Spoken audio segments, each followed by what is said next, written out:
రెండవ అధ్యాయము సాంఖ్య యోగము 43వ శ్లోకము.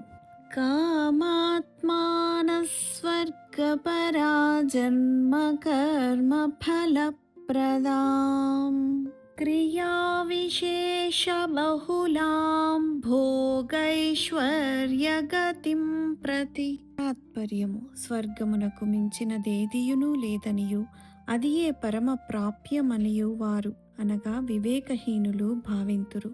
క్షణికములైన ప్రాపంచిక భోగైశ్వర్యములయందు ఆసక్తితో వివిధ సకామ కర్మలను ప్రోత్సహించుచు నిగూర్చు ఇచ్చకపు పలుకులు పలికెదరు. వివరణ: పూర్తిగా భౌతికపరమైన కోరికలతో నిండిపోయిన వారు, ఇహపర కార్యక్రమాలలో మునిగి ఉన్నవారు, ఎల్లప్పుడూ సుఖాలనే కోరుకునేవారు మరియు కేవలము స్వర్గమును మాత్రమే కోరుకునేవారు, భగవంతుడి ఆరాధనలో ఏమాత్రము సమయము కేటాయించని వారు తమ ప్రీతిని గూర్చి మాత్రమే పలికెదరు.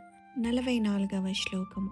భోగైశ్వర్య ప్రసక్తానాంతయాపహృతచేతసాం వ్యవసాయాత్మికా బుద్ధిః సమాధౌ న విధీయతే.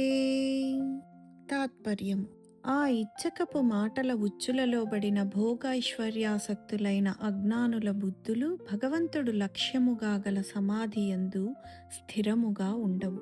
వివరణ: భోగములకు మరియు ఐశ్వర్యములకు ఆకర్షితులై వాటి ఫలితాలలో చిక్కుబడిపోయి సుఖ భోగాలలో మునిగిపోయిన వారికి వారి చంచలత్వం వలన నిశ్చయాత్మక బుద్ధి ఏర్పడదు.